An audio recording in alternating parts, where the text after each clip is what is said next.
Today, we're going to be ranking every single card in Merge Tactics. Coming in at dead last, we have the Skeleton Dragons, to no one's surprise. The Skeleton Dragons have been in dead last for about 3 seasons in a row for a good reason, and that is because it takes too long for the Skeleton Dragon's ability to actually charge up.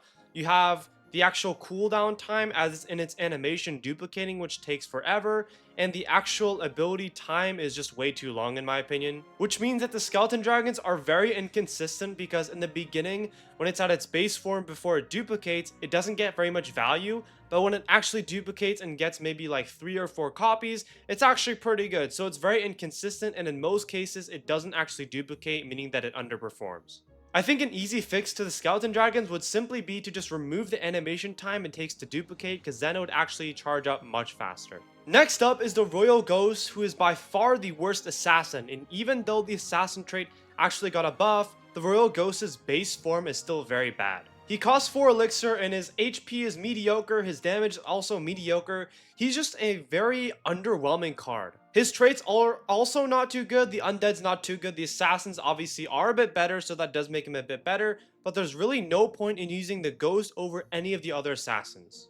Now this might be a shocker, but in my opinion, the Musketeer is the 3rd worst card in the game. That's because ever since the Superstar nerf, the Superstar trait has just gotten so much worse, meaning that the Musketeer now essentially has 2 very mid traits. The Noble is obviously bad, and the Superstar is now not too good. And the Musketeer also got a pretty sizable nerf in the past, so now she hits less troops with her ability. And her base stats aren't too good either way, meaning she's a pretty bad card in my opinion. This might also be surprising, but the Goblin Machine in my opinion is the 21st best card. I think the Machine has pretty decent traits. The Goblin trait's obviously very good for your elixir, and the Brutalist is also a very good trait as well, but the Goblin Machine individually is not good in my opinion because the missiles now don't stun and they only do damage, and the damage from the missiles isn't too significant either, and the Goblin Machine's melee attack also isn't too good. A really good example of this is in the early game. If you just have like a 1-star machine, it often loses a 1v1 against cheaper cards like the Valkyrie or even other 2 elixir cards like in round 1, which makes the Goblin Machine just way worse for its elixir cost. I think to balance out the Goblin Machine, they should either increase its base stats or maybe add back its stun.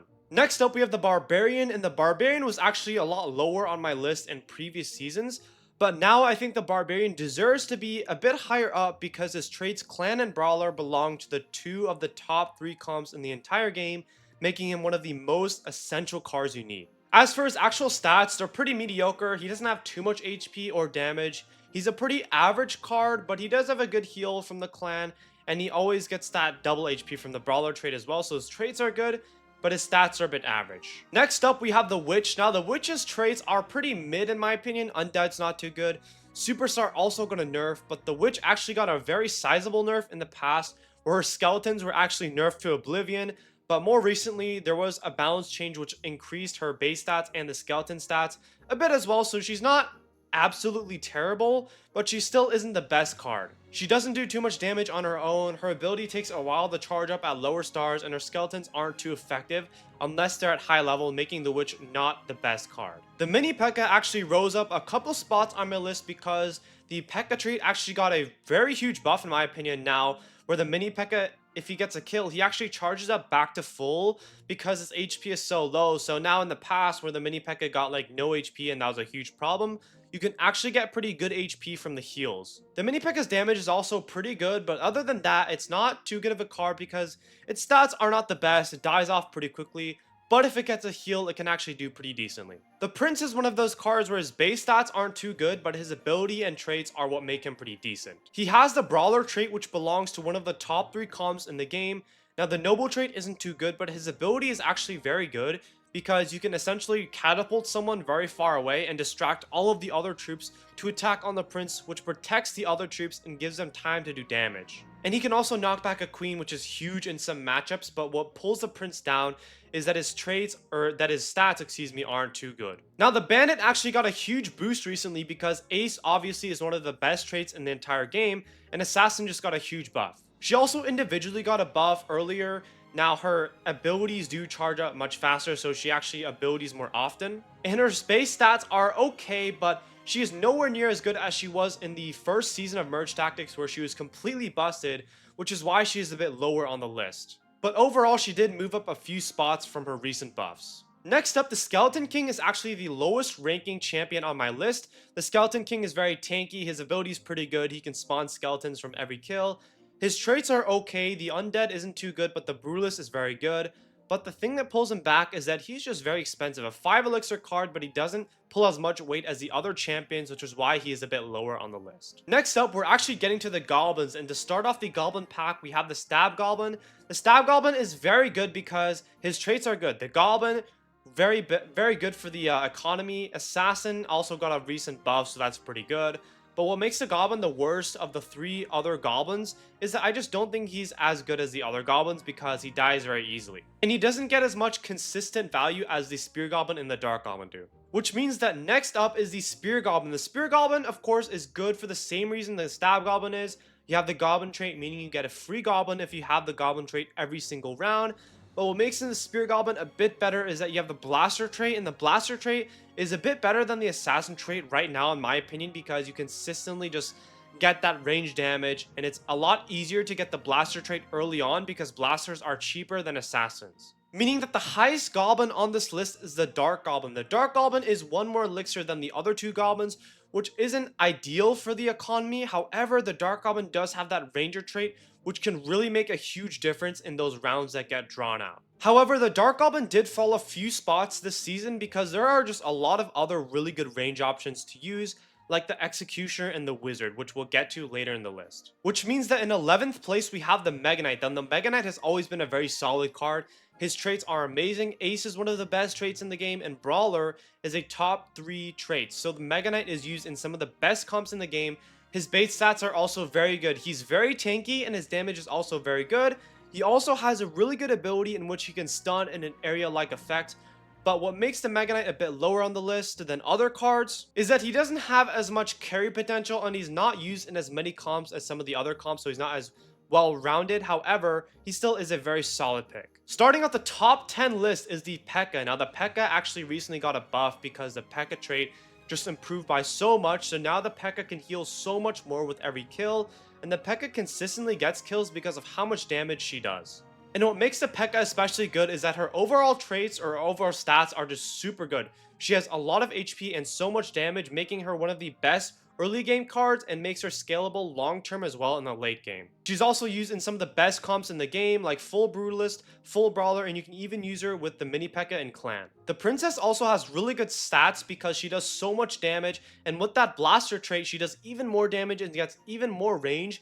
But what drags the Princess a bit lower than the other Blasters is that she costs 4 elixir and she shoots a bit slowly, so she might not be as consistent as, let's say, the Wizard or the Executioner. However, if your opponent's troops are clumped up in an area, then the Princess is the best Blaster to use. Next up is the Golden Knight. Now, in my opinion, the Golden Knight is pretty high up on the list. Some other people might disagree, but in my opinion, the Golden Knight just got a huge buff from the Assassin trait, and the Golden Knight now consistently gets pretty good dashes because of that buff, and because there's just so many backline heavy comps in this meta. You have the Executioner, the Wizard, the Dark Goblin, the Princess, all very squishy cards, which the Golden Knight can take out very easily. Next up is the RG. Now, the RG is such a good card because he's only 2 elixir, and he has insane HP even though he's a ranger. This guy has over 1,000 hit points at 1 star, even though he's a ranged unit, which is unheard of. He also has amazing stats. He has the Giant trait, which is a very cheap yet effective trait to pair with the Electro Giant, and the Ranger trait is also just a really versatile, very high damage trait. The Wizard actually rounds out the list as the highest 2 elixir card in my opinion because his traits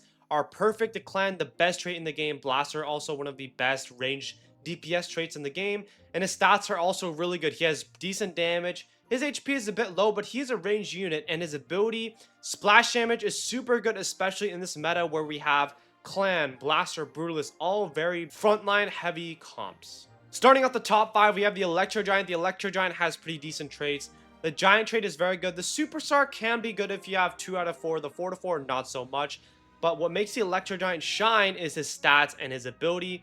He can tank for a very long time. He has 1,400 hit points at 1 star, and his ability can stun the opponent's troops so much and multiple times in a row, so that Electro Giant is so good defensively. He's also super versatile, and he's used in most of the top 6 trait comps. Coming next at 4th on the list is the Valkyrie. Now, what makes the Valkyrie so good is the versatility. The Valkyrie is such a good splash damage frontline unit, but her traits are also amazing. Clan, the best trait in the game in my opinion, and Brutalist, a very versatile trait as the other Brutalists are very cheap and effective. Meaning that she's used in so many of the top comps. You could use her in full Clan obviously, full Brutalist, and you can even squeeze her into full Brawler. Her heal is also insane, making her one of the most reliable tanks. The Archer Queen comes in at 3rd place because of how good she is overall. Her traits are amazing. Clan, she can heal so much back to full HP after she uses her ability, and Ranger just increases her hit speed by so much after a certain period of time. Her ability is also completely busted as she can shoot so fast and heal back to full. And she's overall very versatile. You can use her in so many comps like full Clan and that best 6 straight comp that I covered in the past. And you could place her in the first row, so she's sort of a hybrid tank and range unit. She can tank a lot before her ability goes off, and after her ability goes off, she can switch her role and become more of a DPS sort of unit. Meaning that in 2nd place, we have the Monk. Now, the Monk is just insane at defense. He has the Ace trait, which can buff him up even more, and he deflects just every shot that comes at him. He tanks so much. In addition to that, he spews that damage right back at his opponents. He also has a Superstar trait, which is pretty good at 2 out of 4. The 4 out of 4 Superstar trait is not too good, but you could still pair him with the Musketeer, Witch, or E-Giant, most commonly the E-Giant, to add that bit of bonus to his ability. These factors combined together are the reason why the Monk is just so good at defense and why there's so many clips of him literally 1v6ing and tanking and healing and just deflecting everything. Meaning that the Executioner is the best card in Merge Tactics for so many reasons. The Executioner is a literal perfect card. He only costs 3 elixir, making him very cheap. His traits are perfect. The Ace trait is amazing because you get so much added damage. And the Blaster trait is also good because you increase the range and the damage. His stats are also pretty good. He's pretty tanky actually for a range unit, and he does a lot of damage, but what makes the Executioner so good is his outplay potential. You can snipe so many cards, multiple cards at once with good placement, and with that added Ace trait boost, you can do so much damage at once, making him get so much more value than his 3 elixir cost. But that is my list of the best cards in Merge Tactics. Let me know in the comments below what your ranking of the top cards and Merge Tactics are, and until then guys, I'll see you in the next video.